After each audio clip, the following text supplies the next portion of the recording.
को अपने खुद के कॉर्पोरेट के डेज याद आ गए। एक नॉर्मली एक क्वार्टरली रिव्यूज़ वगैरह होता है, आपका एक हाफ ईयरली रिव्यू होता है और एक फाइनल रिव्यू होता है। उसके अंदर एम्प्लॉई से दुनिया भर का काम करवा लेते हैं, लेकिन बदले में अप्रेजल बहुत ही कम होती है और बोनस भी एक काइंड ऑफ ना के को एक हल्दीराम का डब्बा मिलता है या एक बीकानेर का डब्बा मिलता है और हैप्पी दिवाली करके भेज दिया जाता है। Today we see employees are resigning in like 6 months, 1 year's time. ये एक बहुत मैसिव शिफ्ट हो रहा है आजकल।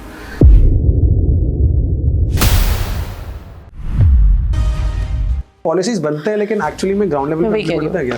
ने पॉलिसी बनाई, ठीक है, और दी एम्प्लॉइज की बेनिफिट के लिए बनाई। पॉलिसीज तो बेकार ही होगी यार, ये फालतू में एचआर करता है, इसको करने की जरूरत क्या है? तो एचआर के पास एक लिमिटेड बजट होता है क्योंकि मैनेजमेंट देता है उनको बहुत लिमिटेड बजट है, उसके अंदर बोलते हैं इतने इतने में करा दो। I do not agree to your this point. If anybody says कि बजट नहीं होता तो that is like a false statement.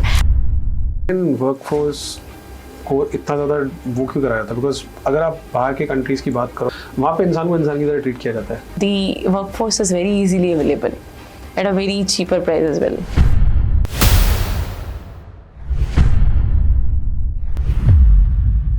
If you're talking about the international thing, so there the people asset is quite limited, you know. Really? Farmers Sales manager के लिए doctor से भी apply कर रखा I है। have such applications with me. एक मैंने intern की posting निकाली, that was very interesting. So today I have with me Manika Sani, who is an ace talent acquisition expert. She has got more than 12 years of experience. She is an award-winning talent acquisition recruit, and she has not just worked with the Fortune 500 companies in India, she has also served and gave her expertise in the international waters as well. So welcome to this podcast. Thank you, Solomon. It is great having you. So first of all, what made you take this profession as an HR and why only HR? Good question, Solomon. Actually, you know, HR was the passion that came inside from me. I'm not a HR professional by my education, if you'll see directly. I was an engineer by profession. I joined Samsung as an engineer, then moved into the HR. It was like, incidentally, I just fell into one of the recruitment drives, and which just drove me through that. And I was like, you know, I want to do something for people. So this was one thing which just, you know, gave me an inner confidence that this is the particular profession that I can take up, not the computers, let me switch over to people. So that's how I transitioned myself towards HR. So it was my inner self and my value system which drove me towards this profession. When did you realize that you were meant for the people? Because you are an engineer, as you just mentioned. So it was like 1.5 years of my engineering career, and in 2013 I decided to move towards the HRC. That's interesting. Cool. So again, you have been an HR and specifically your strong suit is into talent acquisition, right? आप talent कैसे पकड़ते हैं? मतलब how do you pick talent from the market and what exactly do you look into the talent? कि exactly क्या चाहिए और आप कैसे पकड़ते हो कि this person will actually perform well? Because human beings are very, I would say, मतलब उनका जो माइंड सेट है उसके बारे में कुछ बता नहीं सकते, लेकिन तब भी इट इज़ अ रिस्पॉन्सिबिलिटी कहीं ना कहीं पे एचआर के ऊपर आ जाता है कि कुछ भी अगर कुछ भी चीज़ गलत होती है तो एचआर के ऊपर आता है। Yeah, it's one of the core pillars of the organization, people. Okay. So now when you talk about talent acquisition, so there are multiple things that we look in people. One is your skill set, one is your, you know, particular profession that you are hiring for, but the main thing is your value system. Right. So we see, you know, it's basically like a marriage, like, you know, between two people. So it's a marriage between a person and its professional life. So if the value system of the organization matches with the value system of a human being that we are going to recruit, that if that's a perfect match, it's a perfect marriage. And the question is, how does a value system of a person match, and how do we analyze now those people? That's where, you know, the talent acquisition people should focus on. It's not just one part कि आपने सिर्फ देखा कि इसकी skill set match हो रही है, this is the person who is going to come and work with us, ये चल जाएगा आगे. So the only difference is of a best recruiter would be कि वो कितने अच्छे से value system matched person को recruit कर रहे हैं. आप क्या values देखते हैं? So yeah, so value of an organization. For example, if I talk about my current organization, so we have humble and hunger as one of the key areas that we look in the person. I think almost all the organizations, if they go for it, it is like one of the core values of a human being also. So if we see that the person is having that hunger, that zeal to, you know, do something for the organization and for himself, if that goal is aligned, perfectly he is going to achieve the things that he wants to. And obviously, if you have got something and you're humble enough to digest that, and you're humble enough to lead it, it means that you will create more opportunities for yourself and for other people also. So ये एक blend hunger और humility का अगर हम देखें, so that person can lead into the better prospects for the organization and him or she himself or herself. Hunger and humble and hunger, तो ये अभी आपके करंट ऑर्गेनाइजेशन, तो करंटली आप कहाँ पर, किस मतलब कहाँ पर आप सर्व कर रहे हैं? मैं Jindal Shadeed Oman Sohar, I am working there as a head of talent acquisition. Okay, तो वहाँ पे हम्बल एंड हंगर है, तो और आपने इंडिया के लिए भी काम करा है, तो थोड़ा सा इंडिया की तरफ आ जाते हैं. इंडिया के जो ऑर्गेनाइजेशंस हैं वहाँ पर क्या वैल्यूज देखते हैं? देखो, हम लोग इंडिया में बहुत ज़्यादा वैल्यू सिस्टम पे ऑलमोस्ट सारी ऑर्गेनाइजेशंस ही फोकस करती हैं, but the point is like कि how much do the people actually own those values. हम लोग रिक्रूट करते हैं वैल्यू सिस्टम्स भी, and mostly all the organisations work nowadays on sustainability, and we look at the people who can live for a longer time, who can work with us. It's like respect for people. These are the common values which the organizations look for. And then how do we analyze as a talent acquisition person? Again is we look that if the person is having that perfect blend of the zeal that he is having himself, and what is his future prospects, what is his or her self goal, so that it matches with the organization's goals. So that's, and similarly the value system as well. For example, if you get a person who is very not very enthusiastic about something, who is a person who is like, okay, what is coming to me is fine, if not coming to me it's also good for me, we can look for such people in the operations, we can look for such people in the manufacturing side. They are doing the monotonous job and they're going to do very well in that particular segment. But if we look for such people and some sort of a dynamic industry for the sales, for example, or you look for such people for management related job roles, you will find that it's not a perfect blend. It's like there is a gap. So that is what a talent acquisition person should understand, where it is, and the people who are actually looking for their career also should understand कि उनको जाना कहाँ है, which is their, what is their own self values and what profession is matching them, which organization is matching them. आप कोई talent recruit करने से पहले कोई आप प्रिलिमिनरी साइकोलॉजिकल या मतलब साइकोमेट्रिक टेस्ट वगैरह कुछ लेते हैं क्या? There are a lot many in the market that we use. अच्छा, तो इसके अंदर आप, बिकॉज आई थिंक यहाँ पे एटीट्यूड ज़्यादा मैटर करता है, बिकॉज एप्टीट्यूड इज समथिंग जो कि आपके मार्क्स या उसके थ्रू दिख जाता है, लेकिन I think when you are actually working with a person, वहाँ पे बिहेवियर और एटीट्यूड बहुत मैटर करता है. Absolutely. क्या इंडिया की वर्कफोर्स के अंदर हम्बलनेस एंड हंगर दोनों है? See, I would say it exists, but it is diluting now, is what we have seen. How can you say that? See, people, I would say the generation now that we are having, which is now 25, 23. Gen Zs, you can say. And not even Gen Zs, the later Gen Xers also. So all these people, what exactly is like the humbleness is diluting. The reason for it is the people born in this era and working in this era are working in abundance. They already have an abundance. They have not been to that roots. They have not seen that humbleness is also one of the key parameters that can drive them and make them achieve something better in their life.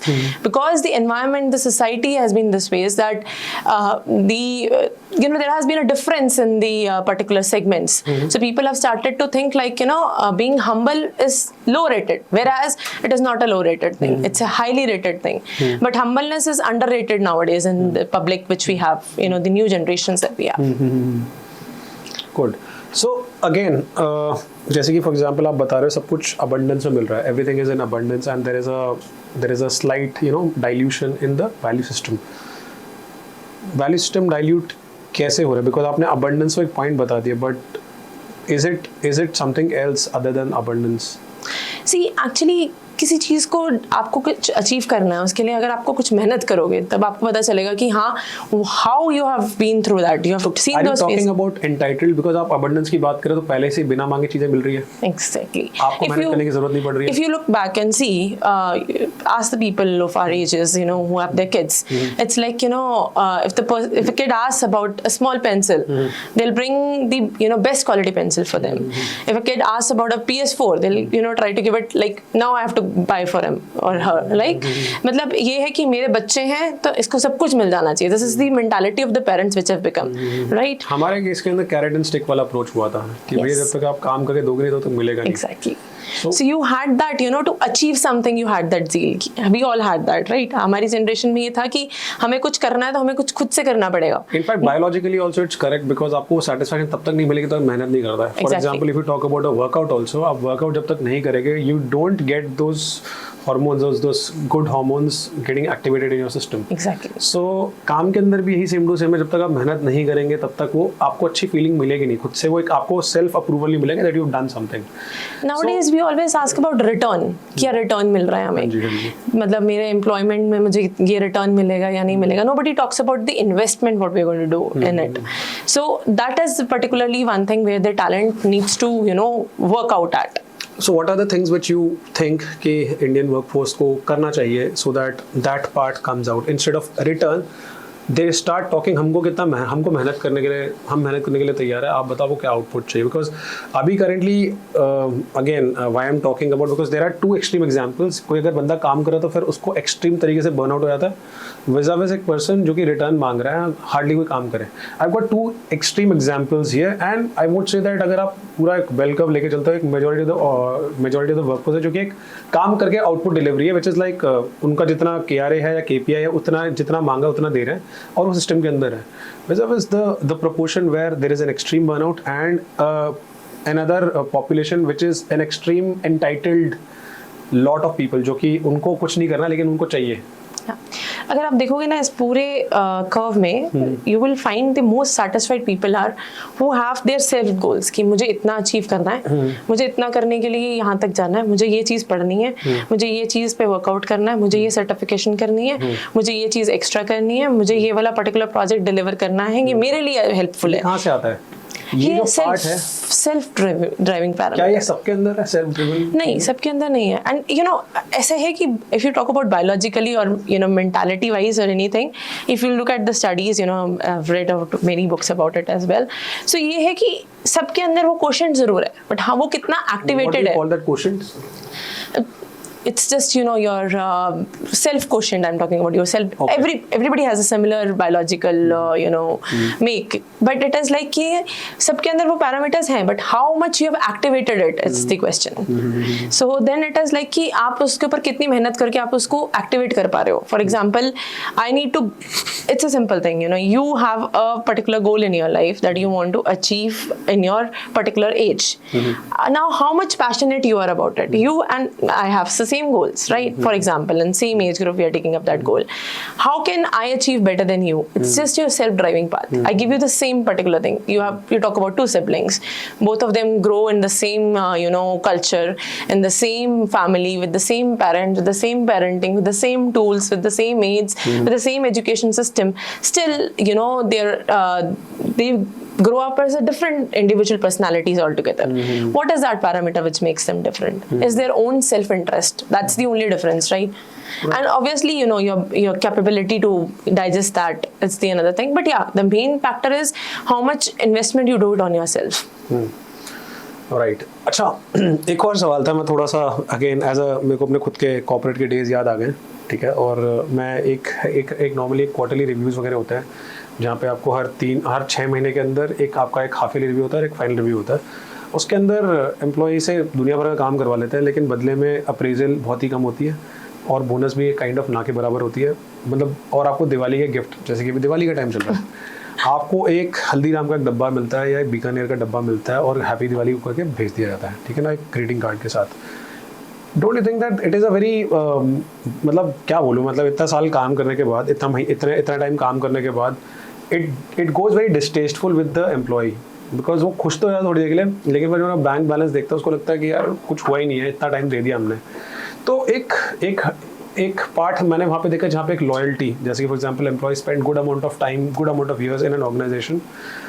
vis-a-vis today we see employees are resigning in like 6 months, 1 year's time. ये एक बहुत massive shift हो रहा है आजकल. तो एक question ये है कि पहले ज़्यादा क्लिंगी रहते थे ऑर्गेनाइजेशंस के लेके सर्व करने के लिए, लेकिन ऑर्गेनाइजेशन टाइम पे उतना ज़्यादा तवज्जो देती नहीं थी. विज़ आज की डेट में एक ऑर्गेनाइजेशन खुद लिटरली परेशान है कि इसको हम लोग इतना अच्छे से हायर कर रहा है, हमको एक्सपेक्टेशन नहीं थी, हमको छोड़ के चला जाएगा. Don't you think that karma is giving back to the organisation? See, if you say karma, so there are new organizations also which have come back, right? तो उन्होंने तो कुछ ऐसे कर्मा किए नहीं कि उनके लोग जल्दी जा रहे हैं, right? वो मतलब if you want to say as a fraternity altogether, it can be a karma, but obviously if you talk about a new organization, new startup which has been just set up, which was not there like a decade back, so वो भी same heat को hit कर रहा है, because now the people are leaving from such organizations also. So what I see presently, why people jump on so frequently is because there is a lot of opportunities. Again, you know, there is a lot of I'll talk about the abundance again, that there is a lot of abundance now. If you say when I started my career, it was like we have to be in this organization for another 6 to 7 years. We do not know where we will go. Jobs was like मतलब यही हमारा धर्म है, यही हमारा कर्म है, मतलब यही this is what we have to work for. ये नहीं पता बाहर क्या हो रहा है, क्या नहीं हो रहा है. We were not so much of volatile also about what is going around and what is not going around as well. And secondly, everybody used, मतलब हम खुद से इतने पैशनेटली उसकी तरफ को जाते थे कि हाँ ये अचीव करना था, जॉब ढूंढनी थी, जॉब मिल गई है, अब इस पे काम करना है और इसी की तरफ को आगे बढ़ना है. बट अभी क्या है कि आप सबके पास ऑप्शंस बहुत ज़्यादा हैं. आज के डेट में क्या हो रहा है कि जो करियर आप चूज कर रहे हो ना, first step, people are not choosing the right career at the right time. Why do you say so? For example, I'll take my example also. I did my engineering, right? I did my engineering because everybody was doing engineering. My parents said engineering कर लो, मैंने भी कर ली क्योंकि I was from a small town. I was not knowing what exactly I want to do. When I realized what I have to do, it was like I'd spent around 2 years in the organization. Then I realized, oh no, this was not what I wanted to do. If I can get something else. I was lucky enough to get in the same organization, but people keep on hunting for that. And ऐसा है कि मतलब फिर उसमें एक situation ऐसी आती है कि नहीं जॉब करने से सेटिस्फेक्शन नहीं मिलती है, अपना बिजनेस करके देखते हैं. वो लोग भी अपना हीट, फिर उसको भी हीट एक आती है, एक प्लाट्यू आता है, नहीं यार ये भी नहीं करना था. तो शार्क टैंक के टाइम पे ज्यादा लोगों को एक्साइटमेंट होती है हम भी एंटरप्रेन्योर बन सकते हैं, लेकिन again they have switched back to the jobs back. Correct. Because they could not face that part जहाँ पे पैसा आपका जा रहा है. तो मतलब जब आप अबंडेंस की बात कर रहे हैं, वो आपका while I totally agree that there is an abundance, but again एक thought process आता है कि हमको भी entrepreneurship वाला mindset लेकर आना है. देखो, और कहीं ना कहीं पे आ नहीं पाता है. I will say every individual, whether being an employee, should also have an entrepreneurial brain and mindset. Why do you say so? तभी आप मतलब समझ, you will be able to then only analyze what you have to do and what is the final achievement. आपको क्या लगता है? How important is an entrepreneurship mindset in? Because you should know what exactly what does an entrepreneur do? What is his mindset? It is basically knowing about everything what in the entire business is running मतलब through. मोटा मोटी तो मेरे को समझ आता है कि एक बिजनेसमैन यही देखता है कि मेरे जो एक्सपेंसेस वो कम हो जाए और मेरा जो प्रॉफिट है वो बढ़ जाए.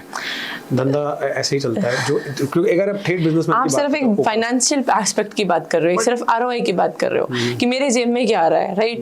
एंड हाँ, अगर आप वो एग्जांपल लेके चल रहे हो तो उसके हिसाब से भी चलते हैं. तो अगर एम्प्लॉई ये देखेगा कि मैं कितना बचा पाऊंगा तो ऑब्वियसली मेरे लिए बेटरमेंट होगी. मेरे को ये पता है, फॉर एग्जांपल आप बात कर रहे हो अप्रेजल की 6 मंथ्स में एक रिव्यू हुआ. अगर मैंने अपनी कंपनी के लिए से 1 मिलियन की कॉस्ट सेविंग करी और मैंने उसका हिसाब रखा अपने पास, तो मैं अपने वो हाफ ईयरली अपने अप्रेजल के साइकिल में बता सकती हूँ this is what I have done. I will talk on facts and figures, I will talk on numbers, I will talk on something which is beneficial for the organization, which is business related, right? तो वो मेरे लिए भी एक beneficiary रहेगा ही रहेगा. अगर मुझे पता ही नहीं है कि ऑर्गेनाइजेशन ये क्यों कर रही है और किस लिए कर रही है और इसका क्या एंड अचीवमेंट है, तो मैं तो काम कर रही हूँ, चले जा रही हूँ, मुझे कोई फर्क ही नहीं पड़ रहा है, right? So to if you have that entrepreneur mindset, what happens is you know from the start to the end what is your value addition, what is going to be the ROI of it and where you have to land it in that ways. तो आप उसकी वजह से आप अपने आप को analyse कर सकते हो, अलाइन कर सकते हो कि नहीं this particular task is not going to be beneficial for the organization. अपने silos में काम नहीं करोगे. मेरा एक सवाल है कि क्या एम्प्लॉय के पास इतना टाइम मिलता है एनालाइज करने के लिए? हाँ, बिल्कुल होता है. इंडिया जैसे कंट्री के अंदर बिल्कुल होता है. देखो, अब आप ये सोचो कि काम करना सिर्फ ये है कि सुबह 9 o'clock पंच करना है, 6 बजे पंच आउट करना है और उस 8 घंटे में जितना हो सकता है हमें सिर्फ टास्क को कंप्लीट करना है. एक वो है, एक थोड़ा सा आप अपना स्मार्ट वे से वर्किंग करते हो, वो भी आपका करने का तरीका है. लेकिन स्मार्ट वेज की आप बात करो तो फिर आज की डेट में काफ़ी सारे ट्रेनिंग्स, कोचिंग और ये दुनिया भर की चीज़ें हो रही है. In fact there is a very famous program which is very talked about these days is managers as coaches.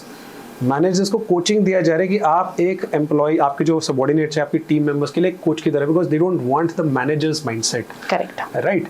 Why do you think that this is slowly getting a rise these days? And I see a lot of posts on LinkedIn as well. See, सबसे बड़ा reason इसका है कि nobody wants somebody to dictate anybody. Do you think 8-year kid today wants a dictation? No, they do not want a dictation. Do you think I being in 30s want a dictation? No, I don't want it. Do you think a 50 years old person wants a dictation? No, nobody wants dictation at this point of time. अगर आप मतलब again, what does a coach tell you? Coach simply, a coach is a person who tries to tell you what you are and how you're going to achieve what you want to achieve. Similarly, if managers become the coaches, it's again the particular alignment between the managers, between the workforce, and they all can work towards the organizational goals. तो coach mindset से actually क्या है कि आप बंदे को train कर रहे हो बट नॉट डिक्टेट नहीं कर रहे हो, whereas typical managerial styles पर about the dictations, which I don't think so anybody wants at this point. What are the typical manager styles? See, typical manager styles is managing basically. Again, manage कर रहे हो तो आप you're talking about particular, there are different manager styles, right? So but आप जिस वे में बोल रहे हो कि कोचिंग में मूव करने के लिए बात कर रहे हैं, तो मैं कंपेयर कर रही हूँ the traditional way of managing, wherein it was like कि टाइम पे आ रहे हो, टाइम पे जा रहे हो, ठीक है, आपका एक पर्टिकुलर टास्क है, ये आपने कंप्लीट किया है नहीं किया है, and I am just talking in the general form with you. So आप मतलब अगर आप बात कर रहे हो अगर अभी कोच माइंडसेट वाले मैनेजर्स की, तो the person is trying to train you as well, is trying to make you achieve what you want to, more of a leadership style. So इसके अंदर ये हो सकता है कि the coach and the coachee, let's say manager ने coach बन गया, कोच के साथ उसके जो बाकी जो सबऑर्डिनेट्स है, एक ऐसा पॉइंट आ सकता है जहां पर उसको समझ आ जाता है कि this guy is not meant for the organisation.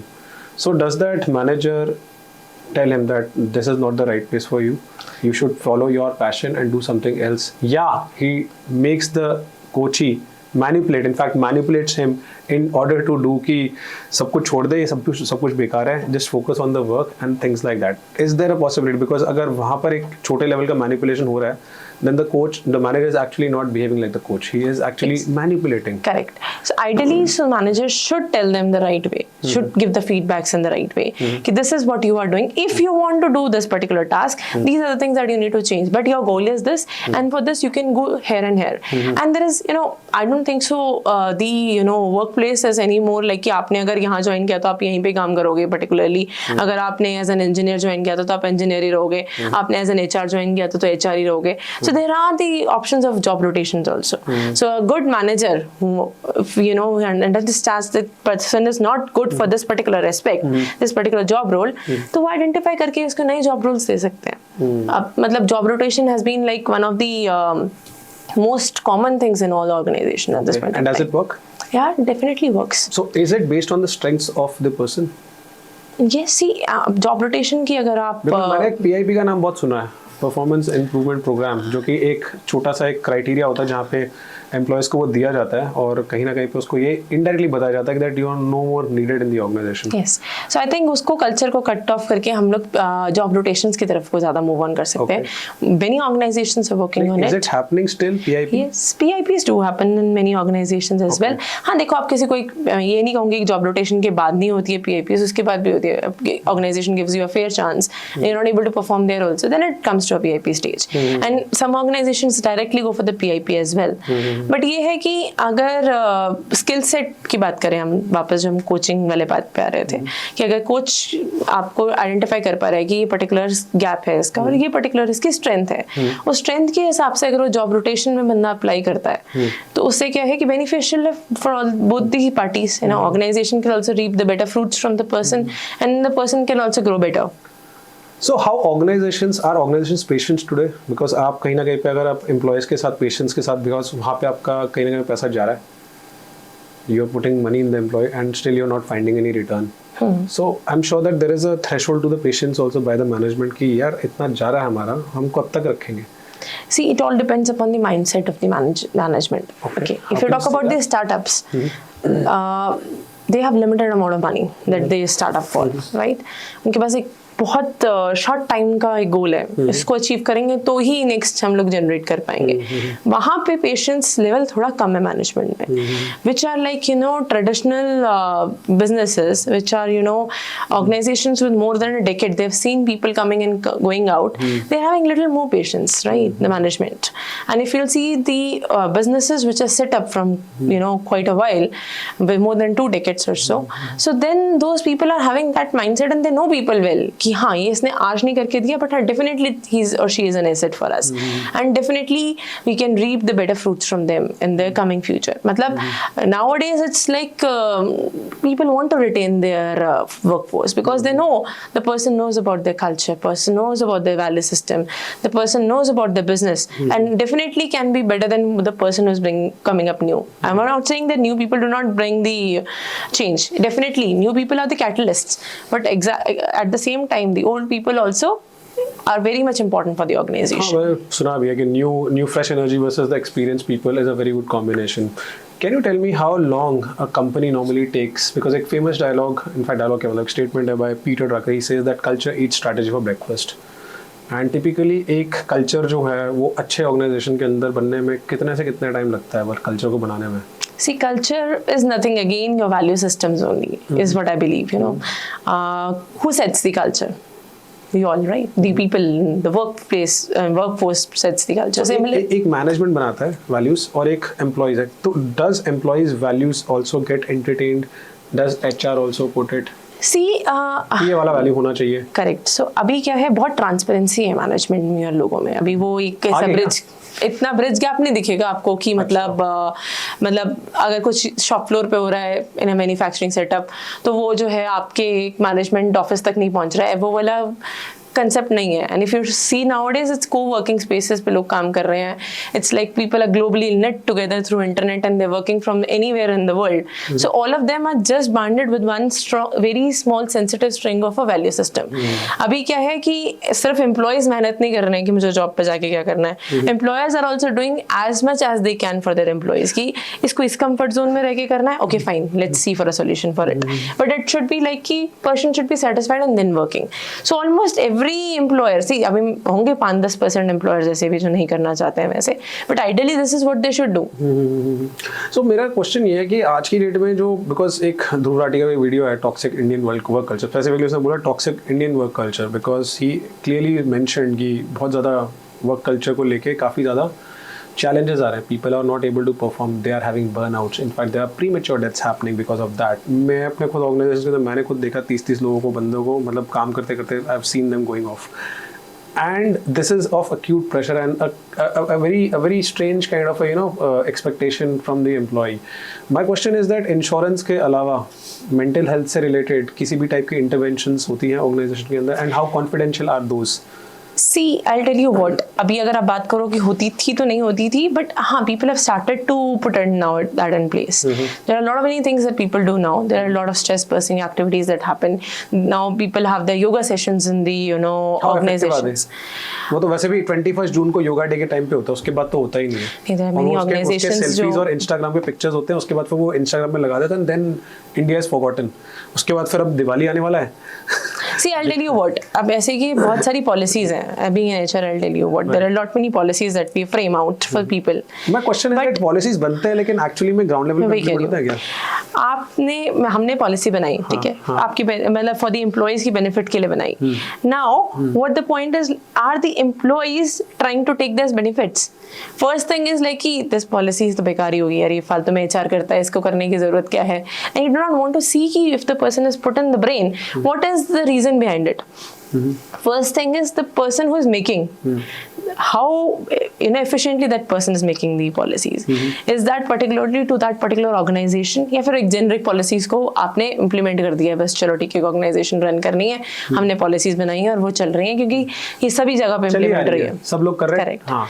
But every organization should revamp their policies. Okay. Every organization should have their cultural surveys every year at least, if not, Are there any kind of audits? कोई है external organization? Yes, there are many audits. There are many audit firms. There's something called Good Places to Work for.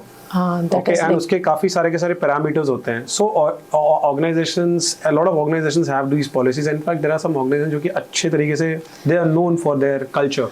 correct. Right. मेरा question ये है कि is it a target for them to become one of the good places to work for? Because ultimately आपकी team, आपकी company के जो लोग हैं वही कंपनी को उठाती है, और कहीं ना कहीं पे because you are the owner of the organization, or you can say you are the company, management normally brutally, I would say that बहुत खराब बिहेवियर होता है. स्पेशली मैं इंडिया के वर्कफोर्स की बात कर रहा हूँ, बिकॉज एटीट्यूड और मेंटालिटी ये है कि अगर ये चला जाएगा तो फिर दूसरा तो हम रिहायर कर ही लेंगे. ये थॉट प्रोसेस है, और कहीं ना कहीं पे उसका जो लास्ट जितना भी उसने जो करा है, the due is not given to the person who has contributed to the organisation, given his sweat, blood and everything to the organisation. उसको एक स्टेटमेंट के साथ खत्म कर देते हैं कि इसके जगह कोई और आ जाएगा.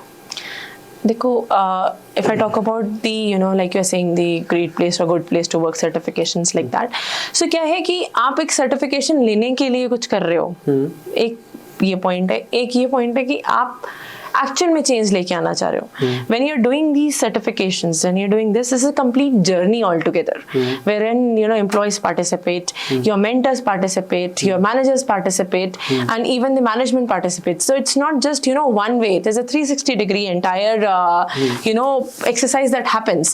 But the point is, like, you know, if the employees are giving those feedbacks, is the management taking it seriously or not?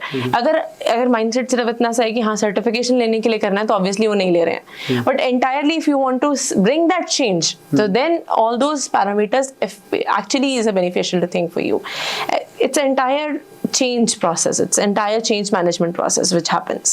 अब किसी भी ऑर्गेनाइजेशन में, हमने भी बहुत से सर्टिफिकेशंस बहुत सारी ऑर्गेनाइजेशंस में कराएंगे, not name it here, but अगर आप उन सर्टिफिकेशंस के प्रोसेस को देखोगे, सो दैट्स इज एक्चुअली, मैंने कोई ऐसी सर्टिफिकेशन ऑर्गेनाइजेशन नहीं देखी जो आपको बिना एक्सरसाइज के करने के लिए बोल देती है. But now it depends upon you कि अगर आपको सिर्फ उसको, by you I mean the management, you know, कि हमने सिर्फ एक सर्टिफिकेशन लेने के लिए, टिक बॉक्स करने के लिए इसको करना है, या फिर हमें थॉरो चेंज लेके आना है.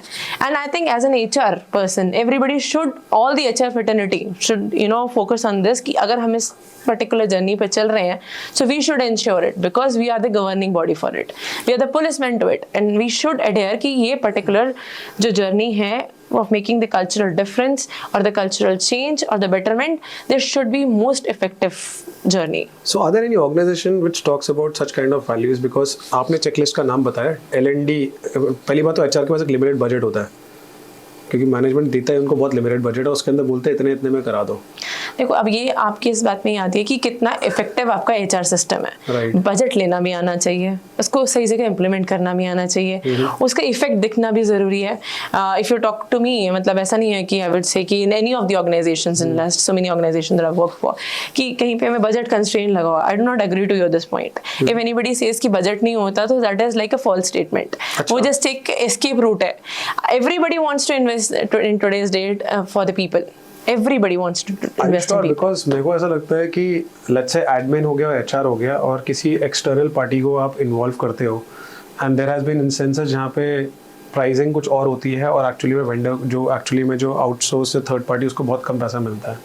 सो इसके अंदर there is something which happens in between. There have been organisations, I don't know आप ऑर्गेनाइजेशन, अच्छा ऑर्गेनाइजेशन आपने शायद काम करा, but there have been organisations जहाँ पे ये टाइप का चीजें होता है. So वहाँ पे अवेयरनेस नहीं है. People, again I'll come to that point only, who has not worked with people for longer years, they do not know that people are assets. वही आपकी वाली बात है फिर कि उसमें ये हो जाता है कि you know, people, ये गया तो दूसरा आ जाएगा. We do not know the value that the person is going to put across in the organization for us. Why is the Indian workforce को इतना ज़्यादा वो क्यों कराया जाता है? बिकॉज अगर आप बाहर के कंट्रीज़ की बात करो, जैसे the organisation which you working for also, वहाँ पे इंसान को इंसान की तरह ट्रीट किया जाता है. इंडिया के अंदर इस टाइप का ट्रीटमेंट क्यों है? Again, the workforce is very easily available at a very cheaper price as well. So if you know replace a person, it's very easy because it's not difficult to find a person. If you want to see, ऐसा नहीं है कोई भी skill set आज के date में India में नहीं होगा कि अवेलेबल नहीं है. If you want to see the engineers, आपको बहुत easily मिल जाएंगे. If you want to see for the MBA graduates, you'll be able to find. If you want to see the medical staff, you will be able to find them as well. So मतलब अगर आप यहाँ से बाहर जाओ, if you're talking about the international thing, so there there the people asset is quite limited, you know, and people do not want to fit in for anything. For example, I go out and I put up a job opportunity, like I need a sales manager. I would see even the doctors have applied for it, even the Really? pharmacists sales have manager applied. के लिए doctor से भी apply कर रखा I है? have such applications with me. Okay. And if I'm clearly, for any of the job posting, we'll see, everybody is applying for it. एक मैंने intern की posting निकाली, that was very interesting. Intern की एक posting को job float किया है, तो उसमें मेरे पास experience 12-13 years के लोग भी आ रहे हैं. And interestingly, I just called up one person and asked कि भैया, why did you apply for this particular job role? It's clearly mentioned I want an intern from 0 to 6 months. That person was like, I'm just done with this. I just want to see into sales, something new. I said, 11 years you're working and something related to the admin work he was doing. So I was like, from there you want to switch on after 12 years. Okay, fine. You might have to change it out. But why as an intern? So he was like, again, I have to join somewhere like that, right? So आप वहाँ पे particularly match नहीं कर रहे हो जो आपको चाहिए. तो वही आपने फर्स्ट करियर जो अपना चूज किया, उसके बाद बहुत लेट कई लोगों को समझ में आता है मैं स्विच करना है, इसलिए वो मतलब भटकते ही चले जा रहे हैं. एक किस्म के ऐसे लोग हैं. एक बंदा ऐसा है, एस्पिरेशन के साथ आए थे, वो एस्पिरेशन से ऑर्गेनाइजेशन ने मीट नहीं करी, इसलिए वो लोग एग्जिट लेना चाह रहे हैं. कई लोग ऐसे हैं जो मतलब सब चीज़ें सही चल रही हैं but they are not satisfied with the ROI. Then it's the organisation which has to understand that if the person is doing well enough, everything is okay, then there should be the retention of the people as well. So there are different things related to it. आप talent acquisition को head करते हो और आप talent को recruit करते हो. 6 महीने के बाद टैलेंट अपने आप को टैलेंटेड फील नहीं करता है और वो सोचता है कि मैंने अपना जो टाइम है वो ख़राब कर दिया और मेरे अंदर का जो टैलेंट है, जो पावर्स हैं, वो ख़त्म हो गई है. कहीं ना कहीं वो ऐसा फील करता है. Why do you think this feeling comes after 1 year, 2 years in an organization? और ये typically, this is a trend, this is a pattern which I have seen across all employees. हमेशा क्रिब मारते हैं, हमेशा दुखी रहते हैं. हमारे ऑर्गेनाइजेशन में तो हमको काम इसलिए करना पड़ रहा है बिकॉज टुवर्ड्स एंड हमको सैलरी मिलती है, बट मेरा हो गया, I am done with it. This statement comes time and again. Why? Yeah, so actually क्या है कि I'll talk about what parameters we do to check it down on it. So wherever I've worked, I've made such a mechanism that we do the continuous surveys with the people, the feedback surveys basically. If the person who has joined, within 15 days we'll try to understand कि आप comfortably on board हुए हो, आपको किसी चीज़ की कोई logistically कोई issue तो नहीं आया, and then that's what you can understand from the person and you can improve it in the next time. And then it is like after 3 months you understand whether you're gelled up with your people around you. You try to understand what your job responsibilities are. वो सब चीज़ें देखने के बाद and then it is 6 months later you understand कि आप कहाँ पे अपने आप को एनालाइज कर रहे हो. एक हम एक्चुअली ऑर्गेनाइजेशंस क्या करती हैं कि सिर्फ ये देखती है कि हम कहाँ एनालाइज कर रहे हैं इस पर्टिकुलर टैलेंट को. He is not fitting in here, he is not doing well, his rating is like 7 out of 10, he is not performing well और he is performing well at an average level. हम अपने आप देख रहे हैं उसको. But what about the other side, what are the needs that he wants to improve or she wants to improve at. So वो एक 360 डिग्री सर्वे बहुत इंपॉर्टेंट है. ऐसा होता है क्या ऑर्गेनाइजेशन में? बहुत सी ऑर्गेनाइजेशंस करती है, जो नहीं करती उनको करना चाहिए. What do you call this survey? 360 degree, you should also know it. Giving your survey, I'm also giving. And how often does it happen in a year? Ideally you should do it after every 3 months. Every 3 months. So basically it's a quarterly basis review. Quarterly basis you should and do it. who does the review? Who gives the review? The employer gives to the HR? All of these. Employee also gives to the HODs gives to the employees, and then it goes to the management.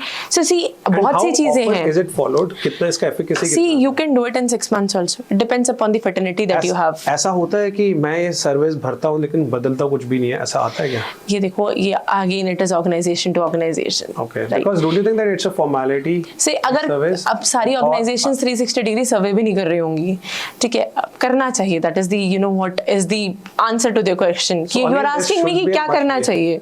So ये करना चाहिए आप. नहीं, मैं पूछ रहा हूँ कि होता है कि नहीं होता है. देखो, बहुत से ऑर्गेनाइजेशंस में होता है.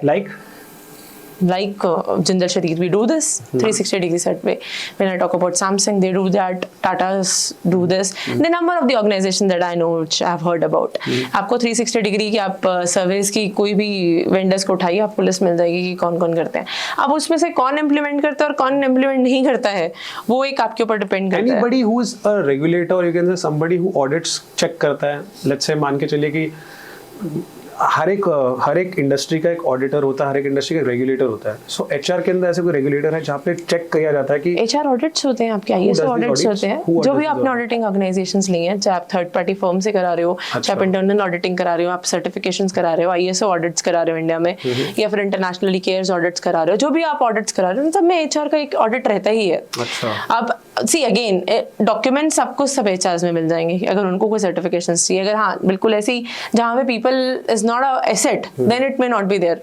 सो we are talking at a very generic level where we are talking of the organizations which are doing this, which might be doing this and which should be doing this. हाँ, but ideal situation ये है कि ये करना चाहिए for your workforce to be more strengthened to give you the best results. This is something which the organizations should do. Okay, so अभी तक तो हमने काफ़ी HR workforce से related बात कर ली. अब थोड़ा सा एक topic which is of a keen interest for me, and that is something which is called the DEI, Diversity, Equity and Inclusion. And ये एक ऐसा चीज़ है जहाँ पे हम मान के चलिए कि different nationalities, women empowerment, again women empowerment is something which I don't want to use, but equal rights specifically in the workforce. And last is inclusion is again आई है लेकिन है बहुत बड़ा globally. It's again talking about people with different mindsets in an organization who can contribute using their strengths, जो कि अभी उसकी awareness थोड़ी सी लिमिटेड सी है. So I just want to understand आप इस वाले स्पेस के अंदर किस तरीके से काम किया है, मतलब how exactly are you hiring talent in these areas? Definitely, this is like, one of the key parameters that each organization is working on. There are different reasons to it. One is the flavor that the D&I people brings, in the organization. The work culture changes, the people's perspective changes, and there is a lot of flavor that comes in the organization. And second reason is also, I will say the organization gets benefits out of it. So वो दोनों चीज़ों की वजह से the people want to get into the DEI at this point of time. See, if we talk about different nationalities, so they bring a diverse culture in the organization. We say that North Indians, for example, Indians are very workaholic. We have the European people who are very very artistic as well. We have the different world with the different particular DNA, basically you can say the different genetics all the world around is having the different qualities altogether, which is their inbuilt. For example, the art is something which you'll find in the most of the Eastern world, right? So वो आपको by default मिल रहा है, वो आपको work में मिल रहा है उसके साथ. Are there organizations who are getting talent from out of the country? Yes, there are organizations that are getting the talent from out of the country. मैं बहुत inquisitive इस चीज़ को जानने के लिए कि हमारा इंडिया खुद एक diverse country है. अगर मैं सेपरेट करके देखूँ तो फिर अलग अलग नेशंस बन सकते हैं. They can become different countries because the culture is different, the language is different, the eating pattern is different, और हर एक कल्चर एक अलग तरीके से लेकर आता है. But in the name of diversity यहाँ पे ज़्यादातर नेशनल, या मान के चलिए कि for example somebody is coming from north east, उसको कुछ अलग तरीके से बताया, उसको एड्रेस किया जाता है. Somebody is coming from south of India, उसको मद्रासी बोल दिया जाता है. समबडी वाज कमिंग फ्रॉम, तो एक अलग तरीके से एक वो वाला कल्चर चल रहा है. तो इंडिया के अंदर डाइवर्सिटी को इतना ज़्यादा सेलिब्रेट करा, being India one of the diverse nations of the world. See diversity celebrate की जाती थी. अब अगर आज से 10 साल पहले की बात करो, जब आपके पास नॉर्थ इंडियन ऑर्गेनाइजेशन स्टार्ट हुई थी, तो सिर्फ एक नॉर्थ इंडियन पब्लिक को नहीं रिक्रूट किया लोगों ने. Why? If you talk about the SEZs, the special economic zones which were set up, so in that it was like mandatorily you have to take the people from our particular local societies also, because diversity was so boomed at that point of time. And diversity में वहाँ पे India as a diverse nation की बात कर रही हूँ मैं, जहाँ पे it was like कि mandatorily आप local public को लोगे, क्योंकि obviously बाकी 40% पॉपुलेशन आप जो है आउटसाइड द पर्टिकुलर सिटी से ले रहे हो, पर्टिकुलर स्टेट से ले रहे हो. सो बिकॉज यहाँ पे बहुत ज़्यादा डाइवर्स कल्चर है, डाइवर्स लैंग्वेजेस हैं, डाइवर्स फ्लेवर्स हैं. And if you talk about north Indians, they totally different from the south Indians. If you talk about the east Indians, they totally different from the west Indians, and similarly westerns from the southern part. The festivals, the entire culture is different, if you talk about any part of the country. So India itself is a very diverse nation. And यहाँ पे अगर हम diversity की बात करें तो आपको सिर्फ एक नॉर्थ इंडियन ऑर्गेनाइजेशन में नॉर्थ इंडियंस काम कर रहे हैं ऐसा नहीं दिखेगा. That flavour is also there. But अभी वो इंडिया के within India it has become like an autonomous thing. If you talk about it a decade back, it was like a limited लोग people were there. जैसे ये था कि I would say like कि एक plant में अगर Gujaratis चल रहे हैं तो सिर्फ गुजरातीज ही हायर हो रहे हैं, ऐसा था पहले, राइट? अब आप देखोगे कि वहाँ पे पूरा एक मिक्स चल रहा है. गुजरातीज के साथ मद्रासीज भी काम करते हुए नजर आएंगे आपको, नॉर्थ इंडियंस भी काम करते हुए नजर आएंगे. सो वो आपको एक ब्लेंड दिख रहा है. सो दैट इज लाइक कि obviously not today but around a decade back organizations were having that agenda. Why is it fading today? It is not fading today. People are already there. अभी आपको क्या लग रहा है कि आप हमारे पास इस वक्त अगर नॉर्थ इंडिया की बात करें, दिल्ली एनसीआर में कितने ऐसे हैं जो सब दिल्लीइट्स होंगे? People have settled from outside, right? Bombay Delhi के तो वॉश चलते रहता है. दिल्ली स्कूल, बॉम्बे स्कूल, ये तो चलता रहता है. चलो ठीक है, SEZ किसी और के बारे में बात करते हैं. Talk about Baddi as SEZ. Baddi is one industrial area. वहाँ जाके आप देखोगे तो वहाँ पे भी हिमाचलीज आपको सिर्फ 10% पॉपुलेशन मिलेगी. 90% of the fertility is outside of the Himachal itself. So वो वहाँ पे भी डाइवर्सिटी आई है, ऐसा नहीं है कि डाइवर्सिटी नहीं आई है. And that is how the states have grown with this SEZs, right? आप अगर बात कर, आप अभी बोल रहे हो कि ठीक है बॉम्बे और हम दिल्ली की बात नहीं करते, हैदराबाद इज अनदर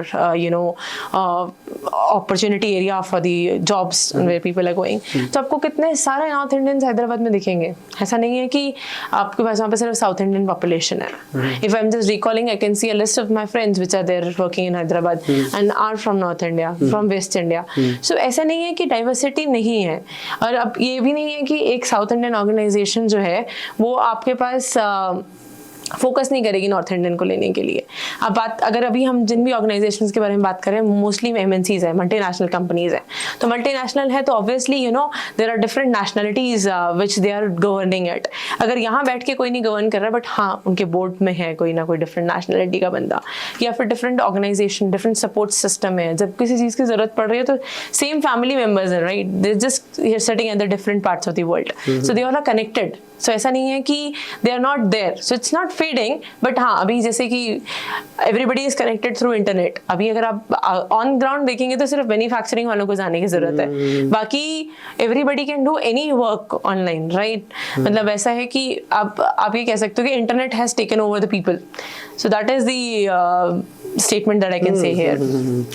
अच्छा, एक चीज थी, मैंने जैसे कि फॉर एग्जांपल मेरा पहला वाला क्वेश्चन थोड़ा सा रह गया था. मैं पूछ रहा था कि इंक्लूजन के अंदर आपके पीपल विद डिसेबिलिटीज आते हैं, जैसे कि पीपल हु आर हैंडीकैप्ड. मैं जिस ऑर्गेनाइजेशन में पहले काम करता था, there have been people who come with their scratches and they perform really well. उनका बहुत अच्छा माइंड शार्प रहता है.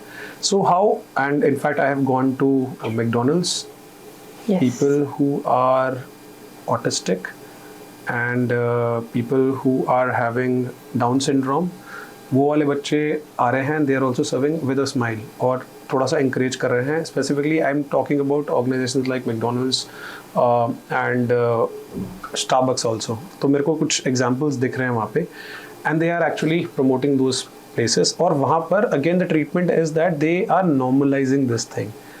ओ इसको ये है, चलो ऐसा ऐसा. बस इंडिया के अंदर एक नैरेटिव है कि अरे बेचारा इसको तो ये है. मेरा क्वेश्चन ये है कि ऐसा क्यों सोचते हैं इंडिया के जो एक टैबू है. Because I feel that a person with Down syndrome and a person who is autistic, he has got some very different powers to see the entire world very differently. Because India के अंदर थोड़ा सा mindset है कि आपको logical होना पड़ता है. वो सारी चीजें, अगर आप ये क्वेश्चन पूछ रहे हो कि ऐसा क्यों है डिफरेंस, तो सबसे बड़ी चीज़ है the education system. The people are not that much educated about it. They do not have that much of knowledge that person can perform well as well, right? हाँ, तो मेरा क्वेश्चन यही है कि अभी थोड़ा सा धीरे धीरे organisations are, specifically I'm talking about 25% of the MNCs, Fortune 500 MNCs they are gearing up. और उनको पता चल गया कि टैलेंट है यहाँ पे. इनफैक्ट रिचर्ड ब्रांसन खुद अपने ऑर्गेनाइजेशन के वहाँ पे एक जॉब डिस्क्रिप्शन चाहिए कि डिसलेक्सिक थिंकिंग होनी चाहिए. Dyslexic thinking is visual spatial, मतलब वो they have got amazing problem solving capabilities and at the same time they have got some extreme visuals जो कि और कोई देख नहीं पाता. See are the big picture thinkers, right? They see the entire picture right from the start to the end और बहुत अच्छा उनका माइंडसेट चलता है. सिमिलरली एक ADHD की बात करो, दिखता तो बंदा बहुत डिस्ट्रैक्टिव है, ऐसा लगता है कि एक काम पे टिकता नहीं, लेकिन is full of ideas all the time, टक टक टक जा रहा है. Does an HR organization, somebody who understands this particular part, leverage that power of them? Because अगर आप नॉर्मल लॉजिकल माइंड के जाओगे, आपको लगेगा कि यार ये बंदा काम में इंटरेस्ट नहीं ले रहा, लेकिन आप उसके एक्चुअली में पावर्स को अगर आप एनकैश करोगे तो फिर ही has got a lot to give. My question is that आज का HR ये कैपिटलाइज कर रहा है ये power, super power of those people who are in the inclusion bracket coming into organisation and actually giving a lot, because organizations कर रही, by the way. ये मैं global level पे बात कर रहा हूँ. Yes. So I'll tell you what, this flavor was brought in by the NGOs. There were different NGOs like Shiro's and multiple others, which brought in this concept in the workforce that, you know, we can consider people with the disabilities that we say, but they are having the supernatural powers. You know, they are not disabled, they are, you know, differentially abled, I would say. So these people, you know, have that power to bring the difference in the entire work system. अब इसमें बात आती है कि what is the role of the HR that you asked me. So everybody cannot fit in every role. For example, I say somebody that, you know, we have to hire somebody with this particular, you know, differentially abled person. For example, a person is handicapped and we want to hire that person. I go to the manufacturing setup and ask them, you know, this perfect answer would be no, this cannot happen because there can be accidents at the shop floor. We cannot hire a person with, you know, political disability. But if you at the same time understand that person has a better mind than anybody else, right? The strategical work can be done by those people. So very much important role of the HR over here is to not generalize as an organization, but to work on the job scorecards, which is a concept. Okay. We call it a job scorecards, where we create the job scorecard of, it's a scorecard basically, like we had in our report cards, you can say. So we have particularly every job role that the person is about to do, what are the required skill sets about that, and what is particularly we are looking in that person, and how the person is performing in that particular thing. So अगर किसी organization को लगता है कि हाँ हम लोग inclusion को directly नहीं ले सकते, start to work on this job scorecard, you know, phenomena, and that will tremendously, you know, bring a change in the, you know, your working style. This is not just from the inclusion perspective, we do it for the other workforces as well. But हाँ, आप specifically वहाँ करोगे तो आपको समझ में आएगा कि कौन-कौन से job roles जो हैं आप किस particular mindset के बंदे को दे सकते हो. This can be done for a specific, you know, person who is having better mindset, better artistic area, or better, you know, logical thinking process. So वो आप job scorecards में आप analyze करके उसको पूरा आप वैसे ही जॉब आइडेंटिफाई कर सकते हो. अगर हम बात करें किसी एक ऑर्गेनाइजेशन की, तो every organisation has a process that they go through, right? चाहे वो IT organization होगी, चाहे वो एक manufacturing setup होगा, चाहे वो एक logistic company होगी, there is a process that we follow that is from the intake to the output, right? So in that particular entire, you know, process of, you know, making the product or giving the services or managing the logistics, there are different job roles that can be identified to the different people, and definitely people can fit into that. अभी क्या है, awareness नहीं है organizations के अंदर. Awareness के लिए आप क्या करते हैं? अभी क्या है, अवेयरनेस के लिए see the people who know about it, those agencies should, you know, give it to it, and specifically the NGOs will, you know, definitely play a vital role here. The government will play a vital role here. I know the people who have that information should flow into the organizations. कि what how open are the organizations to this new? Definitely, you know, अभी तक क्या है कि अगर आप DEI की बात करेंगे तो मेजरली हम क्या बात करते हैं, आपने women empowerment की बात की थी. आज भी लोग सिर्फ डाइवर्सिटी के नाम पे women empowerment पे ही स्टक ऑन है कि हाँ हमने डाइवर्सिटी इंक्रीज की, हमने डाइवर्सिटी क्या इंक्रीज की, 10% हमारे पास वुमेन वर्कफोर्स थी, नाउ वी आर 25. डाइवर्सिटी के उसके ऊपर के हम जा ही नहीं पा रहे. क्यों नहीं जा पा रहे हैं? क्योंकि हमारे पास उससे ज़्यादा की नॉलेज नहीं है, right? And if I talk about the inclusion, we are just stuck on towards the, you know, handicapped man power itself only, क्योंकि उससे ज़्यादा किसी को पता ही नहीं है क्या है. You know, I was doing this recruitment, I met one person and he was visually impaired. He was visually impaired and was using the and he was not able to see, and he was using the another screen altogether. The person is an MBA grad from an IIM. Not IIM, XLRI, sorry. So the person, and out of all the lot of that Excel that I had, you know, done the, you know, entire recruitment process, there is one psychometric test that we give to the people. He was the one who scored the best. Oh really? Okay. Yeah. So आप ये समझिए कि has he been recruited? He was not able to because it was an international opportunity and there was a GEMCA medical that he had to go through. So वो एक organization के norms है, वो मतलब country law के हिसाब से उसको visa नहीं मिल पाया. अच्छा. But the point is like we liked him very much. Okay. And it was like कि he's the person that we want to onboard. What could be the arrangements that we can do? So but ये है कि आप अगर आप analyse करोगे तो हमें पता नहीं था तब तक. May be you know. So what was his neurological condition? क्या था उसको? क्या? Sir visual impairment. He's a visually impaired person. Okay. So अब ऐसा है कि आपको मतलब अगर मैं बात करूँ कि एज अ रिक्रूटर जनरली क्या होता है, मतलब यू गेट द प्रोफाइल्स, उसमें लिखी है कि ये पर्टिकुलर डिसेबिलिटी है, ये पर्टिकुलर डिफरेंशियली एबल्ड पर्सन है, तो उसमें क्या है कि वहीं पे प्रोफाइल्स रिक्रूटर्स स्क्रीन आउट कर देते हैं. अच्छा, why does it happen? Because ये इस जॉब रोल में फिट नहीं हो सकता. बट ऐसा क्यों लगता है उनको? बस ऐसी मतलब जैसे कि मैं इसके लिए क्यों इतनी मेहनत करूंगा, मेरे को जनरली दूसरा बंदा मिल रहा है, why have to do it, right? So वो एक इजी पीस से चल पड़ता है कि why have to invest in this. But अब वो माइंडसेट चेंज हो रहा है रिक्रूटर्स का भी, बिकॉज अब क्या है कि it is coming like a thing that they are able to see the differences in the different organisations. तो वो जो ऐसे एग्जांपल्स हैं जिन ऑर्गेनाइजेशंस ने भी ये किया है, अगर वो भी उसको बाहर शोकेस करेंगे तो और ऑर्गेनाइजेशंस उससे मोटिवेट होंगी. So it is like you know a catalyst is required in the market right now to make the management, make the people aware that all these things can also be equally important for us. And ये सब चीज़ें भी हो सकती हैं. For example, मेरे पास एक example है, तो मैं आपको बोल सकती हूँ कि yes, definitely we should hire people like this. Had I not had an example, I would have said कि पता नहीं क्या बात कर रहे हो. तो just you know, I don't know whether it is going to work out or not. So basically, you had an experience about the potential, but still a lot of people who are in the HR fraternity don't have an idea of this part as well. Yeah, so it just becomes a pink squirrel for them, right? You know, you're just trying to find out something कि हाँ ये exist भी करती है कि नहीं करती है, ये particularly हो पाएगा कि नहीं हो पाएगा. Right. Such case studies, and see, I'll tell you what, this is an opportunity in the market right now that the people should avail the best out of it. Right? ऐसा नहीं है कि ये टैलेंट भी available नहीं है. Nowadays the talent is available, and ऐसा नहीं है कि ये लोग एजुकेटेड भी नहीं है. Everybody is getting educated now, and if our education system has grown up so well, if the education can be provided to a visually impaired person, why can't a job role? Good, but again, as you said, that awareness है नहीं.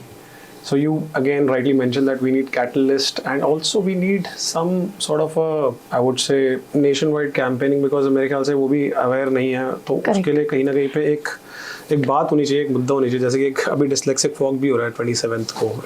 Are you aware of that? There is a dyslexia walk. In fact, October is known as the dyslexia month. Correct.